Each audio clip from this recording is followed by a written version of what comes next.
So I'd like to talk about my template in Ableton Live. I'd like to talk about workflow, productivity, getting things done quickly, just to make the whole process a bit easier when you're writing music. So if I open up Ableton, here's my template. Now I'll very quickly go through it. I've got the sidechain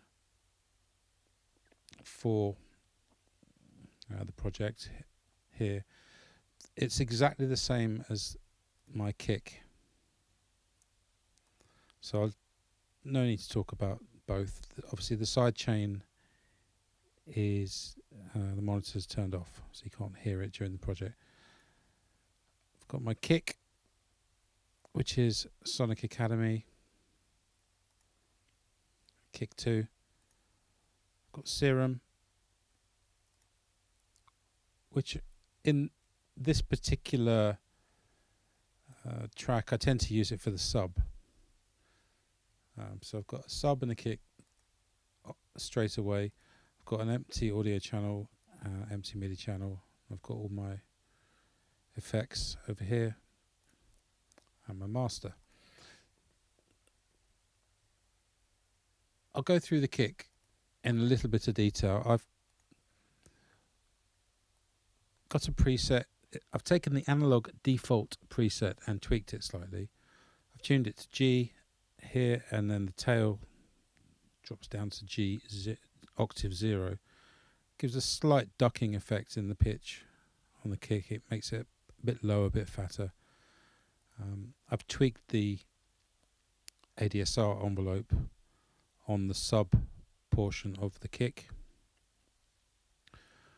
I've got a click loaded in. I've turned that down slightly, and I've turned the sub volume down and brought the overall volume of the kick down slightly. That's running into the virtual mix rack. I have the virtual mix rack on every channel in my projects, and I have the virtual channel in every channel of my projects, and I set my input and output gains using these two controls. And then I've got a FabFilter Pro Q2 just shaping the kick that I've chosen as my default kick.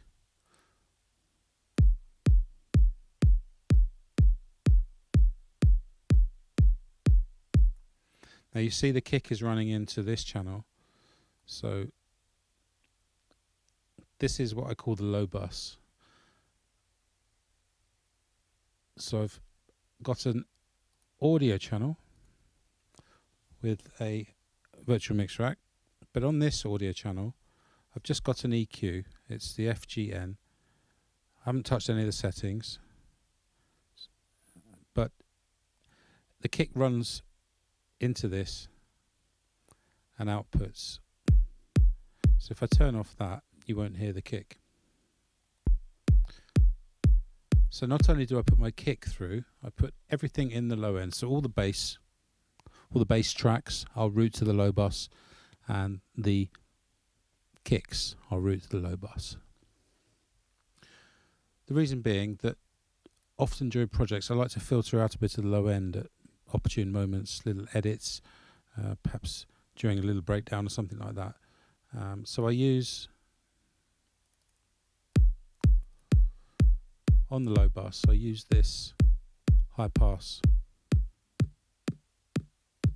and that takes out all the low frequencies coming through the bottom end of my track. Goes up to 300, that's usually enough. If I need to go higher, then I'll apply an individual high pass filter with the EQ that I've got loaded in, sweeping this up.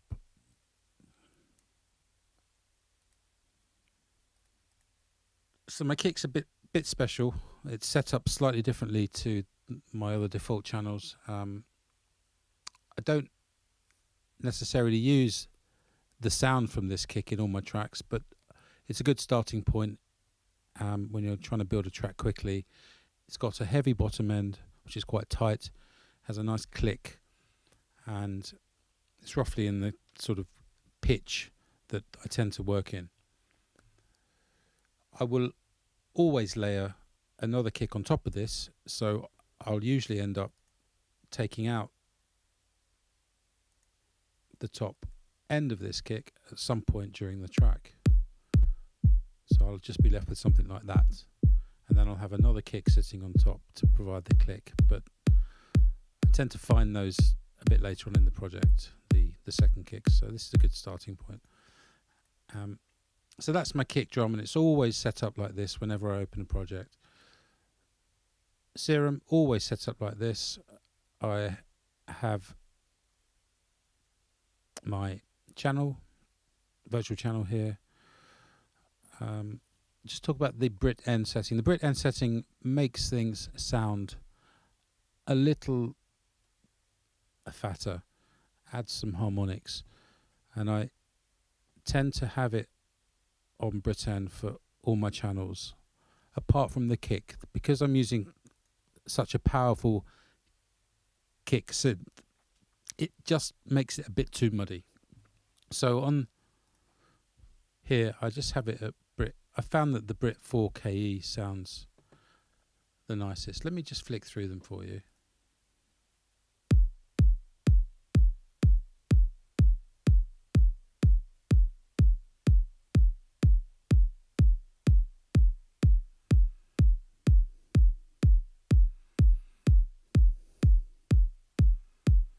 You can actually see on the meter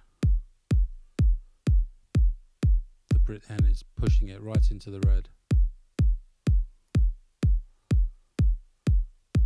So clearly it does. They make it sound different, and you can tweak to whatever you know suits the track. But this is my starting point. Before I get on to talk about my default audio MIDI channel, I'll just say that I've set the kick to peak at -10 dB. So on the master, it's -11. But you don't want it really much higher than that. You certainly don't want it peaking at 6, because you need 6 dB of headroom on your final premaster. So somewhere between 12 and 10, maybe 8 as a rough setting. But I can gain stage from the beginning using this, so that I know that everything will be mixed basically to this kind of level, and get that right from the beginning. I might need to go back at the end of the project and regain stage the entire project, because I tend to pull my faders down during mixing, but it's good practice to try and leave your faders at 0 when using Ableton. I've heard it's the same for Logic, not true for Pro Tools. Something to do with the way the programs are written, the algorithms, and you get the best audio quality in Ableton when the faders are at 0. So try not to touch them, or at least get them back to 0 by the end of the project as much as I can, and use my input and output on my virtual channel strip to get the volumes right. So Serum, I just have the channel strip. I have an EQ in there ready to go if I need it, turned off though, and I'll have a fab filter just so I can get some nice shaping, notching, very surgical EQ. It's got some very sort of tight notches. It's got some very steep curves. This is the 96. That's the sharpest sort of standard 12 dB curve. So this is really good for sculpting precisely. But it's always sort of turned off. I only use it if I need it. I tend to use the FGN for my sort of initial EQing. It's a broader EQ. It's very sweet sounding. It's a lovely EQ, just to sort of, if you know you need some more mids or highs. So that's one of my favorite EQs at the moment. This is my default audio channel and my default MIDI channel. default audio channel, channel strip ready to go, Brit end setting, little bit of drive, FGN turned off, default MIDI, exactly the same.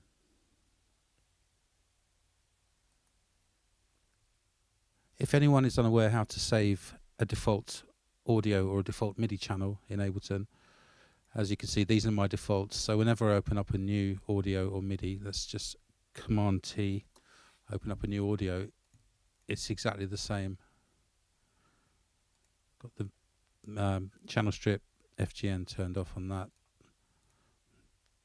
As you've seen, channel strip, FGN on that. You just go to the top. So I've set my audio channel how I like it to open. I right click and I save as default audio. And on a MIDI, same thing, same as save as default MIDI. I can just start dropping stuff in very quickly. Drum racks, I use a lot of.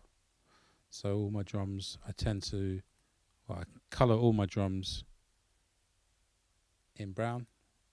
All my bass parts are orange. My kicks are red. My low bus is red. Sidechain grey. So that helps a lot as well, just to see where you are when projects start to get quite complicated. If everything's color coded properly, you don't even have to look at the names. You just kind of know what's going on most of the time. Now over on this side, I've got my returns. I use Slate Digital reverbs. So the ambient reverb is just for that little bit of ambient space, usually for the drums, and the hall reverb, Slate Digital. Verb Suite Classic Hall, EQ roll off, EQ roll off. Don't like too much mud at the low end of my reverb, so EQ before and after the reverb. And I obviously can tweak these as I need to, but that's a starting point. Ambient reverb, small plate. Got a gated reverb, which is Valhalla. Very nice for snare drums. Sometimes vocals sound good with that. And again, roll off at the beginning, roll off afterwards. I've got two delays. Roll off, roll off. Alright, repeater. This is Slate Digital vintage model delay, really great sounding delay. So I've got a straight quarter delay here, and I've got a ping-pong dotted eighth delay on this one. The delay effects is a repeater running into a reasonably large Valhalla wide stereo hall effect. The feedback's turned up high. Where is it? Yeah, it's almost 100% on here. And then I've compressed everything, so I've also got the roll off before and after. Roll off, repeater, reverb, roll off, compress. Big effect, wide, messy effect. Useful just to give a big splash of delay and reverb to something. You know, if you need that sort of bang like that. Right, okay. And then at the end I've got my verb pump, which is similar to what I used to make the reverb, the techno reverb bass line in the Dirty Techno bass tutorial. It's a hall reverb with the roll off, at the bottom, before and after.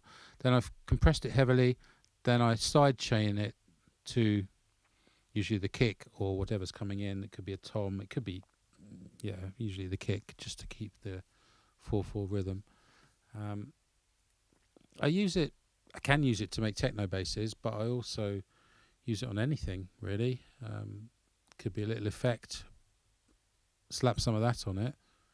You've got this really nice pumping reverb effect great for atmosphere in tracks. I wonder if I can just demonstrate what I mean. Let me find some, just a random Vengeance effects, short,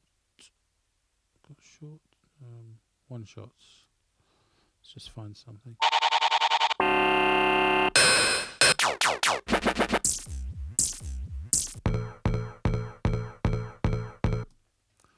I'll do. Let's just pop that in there. Take off warp. I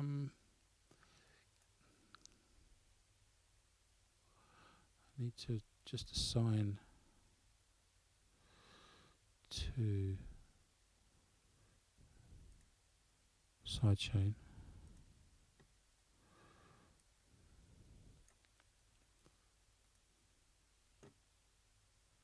Hopefully this will work.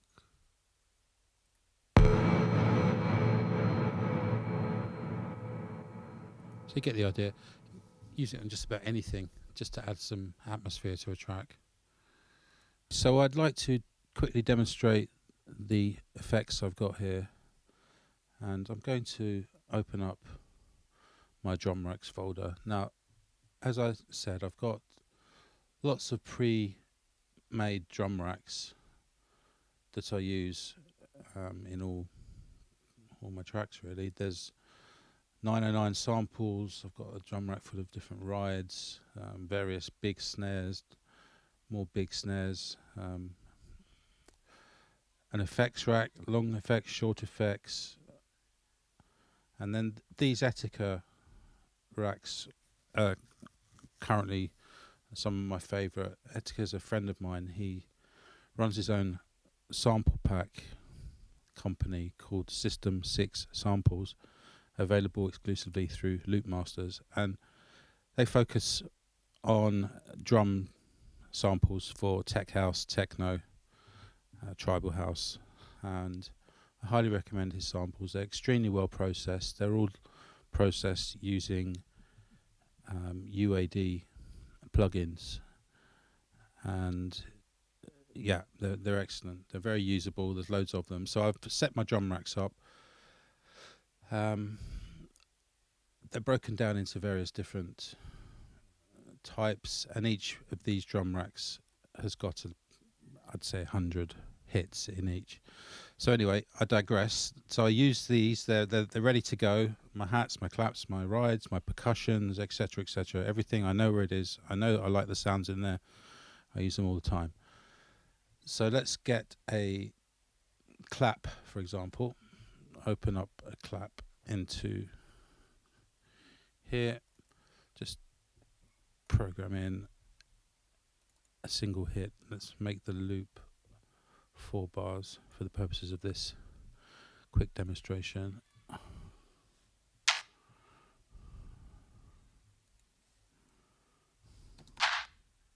That'll do. Right, so these are my effects. So the first one, that's ambient reverb without. Just puts it in a small space, like a small room. Sets the drums back in the mix. Next one's the gated reverb.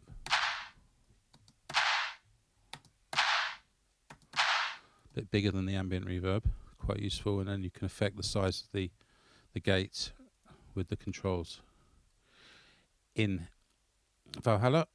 Next reverb is the large reverb. Does what it says on the tin. Next one is the straight quarter delay.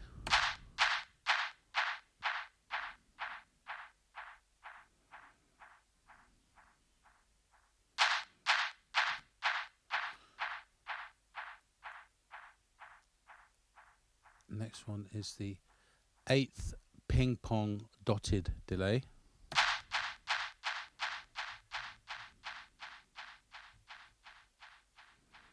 Is it dotted? Yeah, dotted.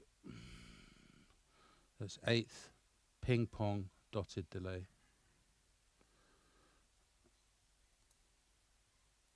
Then we've got the delay effects.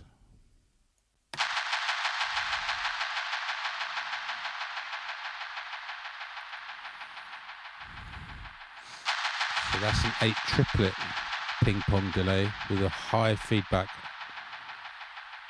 98% feedback, running through the Valhalla room, and I could compress it even further.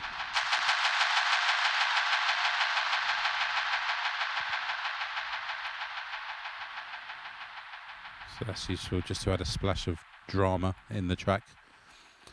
And then the verb pump.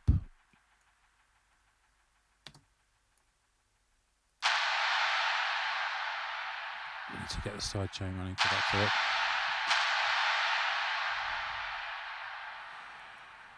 Is it set? It's not set. Set the sidechain.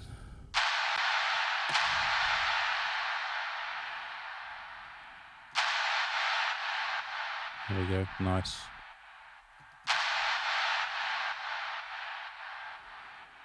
Right. So those are my returns.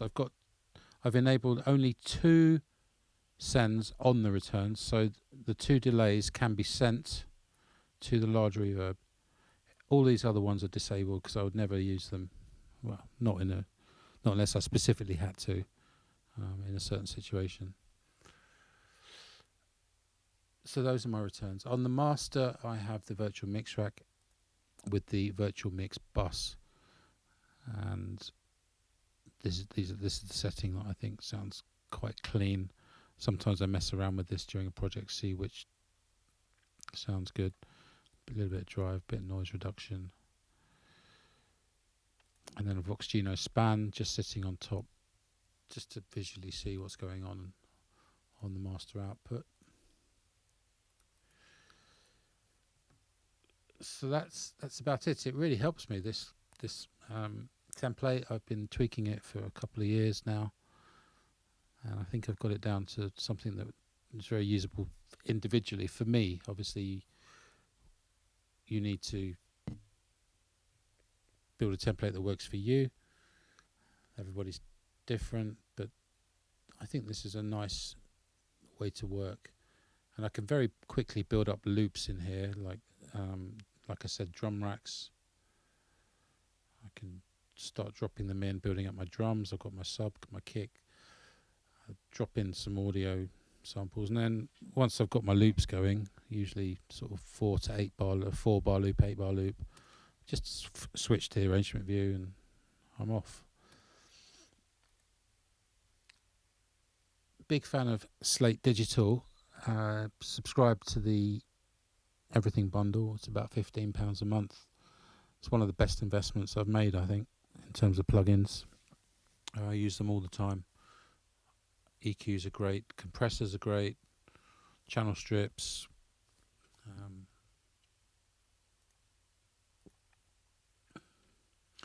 Got some mastering compressors.